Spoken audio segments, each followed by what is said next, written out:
What's going on, everyone? Barrett here with Spec of Tech. Welcome to the channel. Today we have something with a little Italian flair. I know my Italian accent is absolutely terrible, but the speakers that we're talking about today are not terrible. Today we are going to unbox and talk about the Sonus Faber Sonetto VIII tower speakers. There will be some quick demos, of course, so make sure you stick around.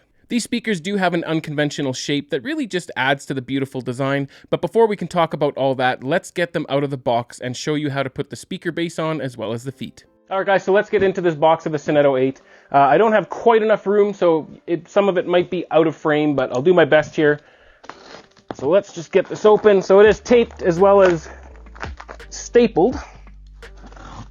As long as you can get your hand in there, then it's not hard to get the staples out. Like so. Put that away before I cut myself. So it's a fairly large box because I believe these are 47 inches tall on their own. That might not be exact, so don't quote me. I don't remember the specs off the top of my head, but somewhere around there. So what you got right on the top when you open it up, and by the way, the box does tell you to open it up from this side. It says on the other side, do not open, open on the other side. So that is so you have this stuff right at the top when you open it. So this is the base, or the feet, or base for the feet. Solid metal, fairly thick plate, probably about a 1/4 inch thick, of what seems to be brushed aluminum. Very nice looking anyway.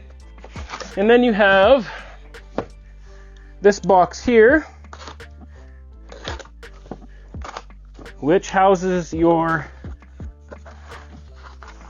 feet, your manual, an Allen key for the screws, because you do have to mount the plate to the bottom of the speaker, and so your spiked feet, and then the bases for those spiked feet and all the screws. So we'll get to that in a second. First we need to get this speaker out.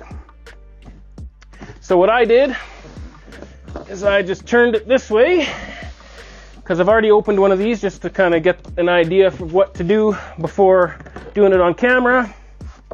So like so.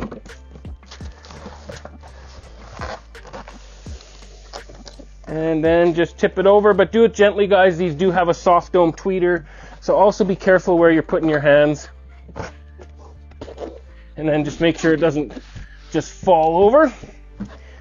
And then take your box off.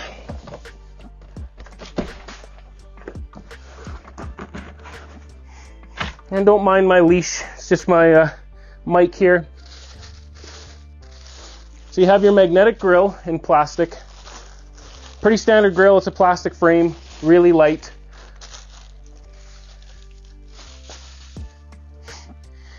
And then I just want to determine which side is the bottom.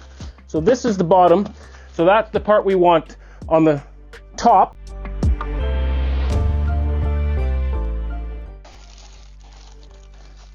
Lift that up, take that off. And that gives you access to the bottom of the speaker so you can install the plate. Now, this you can just slide all the way down because it's going to have to come off the top anyway. But I'm going to show you the speaker, and then I'm going to change the camera angle so I can show you putting the base on. But it's a beautiful looking speaker, guys. Let's just get this right out of there.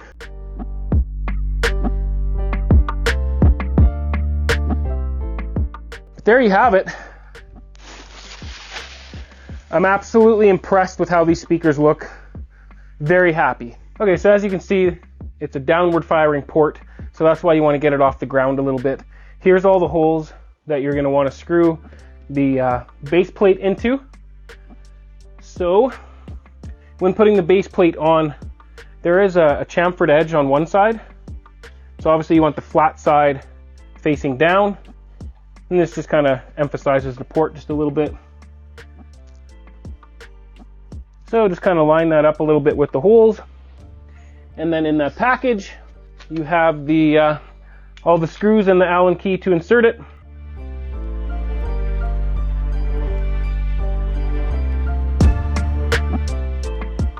One thing you want to be very careful of though, you have complete access to this port.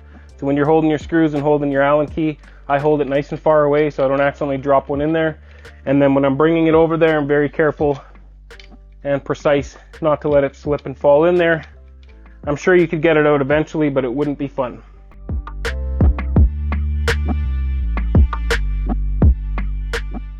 And then once you have them in as far as you can get them with your fingers, then just use the little Allen key to tighten them up. All right, so now that we have the base put on, we want to put the feet on. So when putting the feet on, you have two pieces. So obviously this piece you want to have facing down. So you start threading that into the base until it peeks out the other side. Once it peeks out the other side, because these feet are adjustable, then you screw this piece on to hold it. And then you can adjust your height to make sure they're level, but you just tighten those two pieces together and then it's on there nice and snug.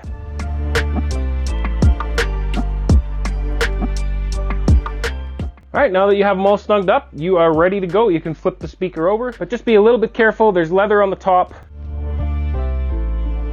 And then just lift her up. And again, just be careful with that leather. And then there you have it, guys. That is the Sonus Faber Sonetto VIII.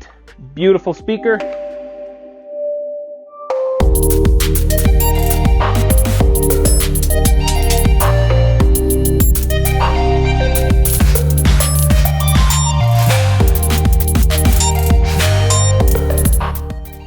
Here at Spec of Tech, we have showcased some good-looking speakers like the Paradigm Founder 120Hs, as well as the Legacy Audio Focus SEs, and I'd have to rank the Sonetto VIIIs up there with those speakers. I have to admit, though, that the Paradigm 120H towers are still my favorite, but the Sonetto VIIIs are not far behind, and I would say that they are my second favorite most beautiful speaker that I've seen. The lute-shaped cabinet with the wenge veneer have a classy but more simple beauty. They don't have much for flash and don't scream "look at me" like some of the glossy speakers out there or something with more of a daring design choice, but at the same time they have a classic appeal mixed with a modern flair.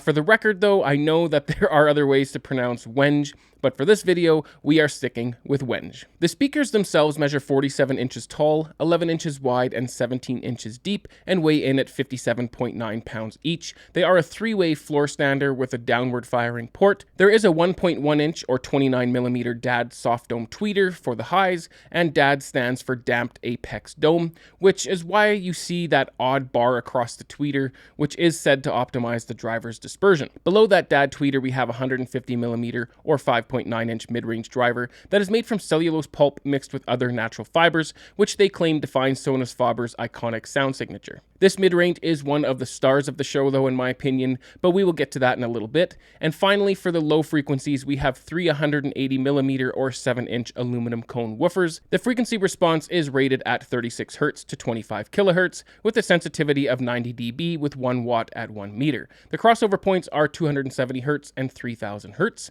Sonus Faber states that these are a 4 ohm speaker with recommended wattage of 50 watts to 300 watts. So that covers the basic specs, and there's nothing really out of the ordinary here. What is out of the ordinary is their lute-shaped cabinet and their use of real leather on the top of the cabinet. Now, this is one of those designs that you will either like or not like, depending on your personal preference. For my first impression, though, is that I like it, and I do like it a lot. I like the bold and beautiful shape and their choice to use Sonus Faber embossed leather on the top, which in my opinion adds to their already stellar, classy look. I don't know what it is about leather, but society generally associates it with luxury and class, and it does work really well here. My first impression on the build quality is that it is impeccable from the ground up. At the ground level, we have that thick, heavy aluminum base plate, and sandwiched between that and the fine leather at the top is a very well done wenge veneer that has grain and texture with a matte finish. I like everything about the cabinet and its build. There's nothing negative to point out here. The 5-way binding posts on the back are very similar looking to the binding posts on the Paradigm Founder 120H towers that I had before these, but being a 5-way binding post, they do have that option for bi-wiring and bi-amping. A nice little added touch on the back of the speaker is a little metal placard with matching serial numbers for the speakers. Moving to the front of the speaker, you are greeted with an excellent quality once again, with what I think is a gorgeous aesthetic. The 5 drivers have just a little flash with their machined metal ring, along with the subtle Sonus Faber logo in the center of the mid-range driver's phase plug. As nice as everything looks, and as well built as it appears to be, I do have one thing to point out here. I know that it's common practice to embellish woofer sizes. Almost every company out there does this,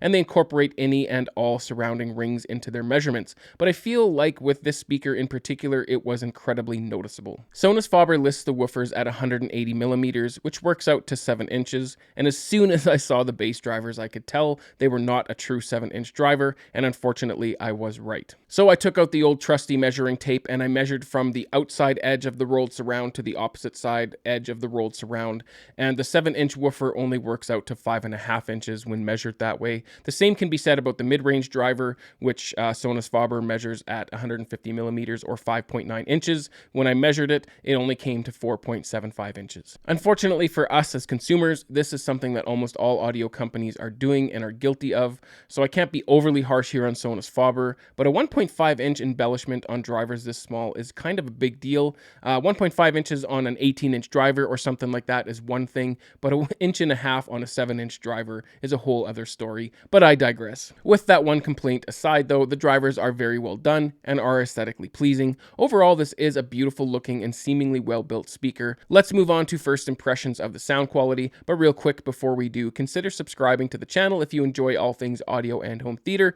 and hit that like button if you find this video helpful. Alright, so let's start off with that damped tweeter. My first impression here is that it is better than just good in the clarity department, and yet not fatiguing. I do believe the treble to be one of the strong suits with this speaker, but I will refrain from saying too much because I haven't spent a whole lot of time with them, and I will be going into more detail on the full review. Moving to the mid-range, so far with my listening, I feel like the mid-range is the star of the show with the Sonetto VIIIs. It is surprisingly detailed and clear, which makes using them for home theater a great experience, at least so far. Dialogue is very clear and intelligible. This, of course, translates very well to music also. But to say the least, they do have a solid, well-developed mid-range. Moving further down to those 3 woofers, this is where I started to waver a little on my impressions. Everything on the sound aspect was stellar until we get here. Don't get me wrong, the bass isn't bad. It is really quite good, actually, but it is very reserved. The bass is clean, tight, and defined, but my first impression is that I wish there was a little bit more of it with this tower speaker. But we do have to keep in mind here that I am coming from the Paradigm Founder 120H towers that have 3 8-inch drivers powered by a 1000 watt internal amplifier, so the bass on those speakers is kind of out of the ordinary and phenomenal. I do know of someone else with these exact same Sonetto VIII speakers, and in his space he was blown away by the bass, so it could also have something to do with my room in particular. So for my first impressions on the sound is that Sonus Faber has a winner on their hands here. It is clear, defined, detailed with a stellar mid-range, but make sure to stay tuned for the full review after I've had more time with these speakers. Subscribe if you want to see that review, tick the bell icon if you want to be notified when it's uploaded, and please take just one short second to hit that like button if you found this video helpful. Alright, now it is time for you to hear them for yourselves with some demos. For these demos, the speakers are being powered by my favorite amplifier, the 2-channel Tone Winner AD1PA. I recently did a video about it, which is linked in the top right-hand corner of this video. Also for the demos, the room calibration will be disabled. The speakers will be playing the full range with the subwoofers turned off.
remember to enjoy your systems, and I'll see you on the next one. Cheers.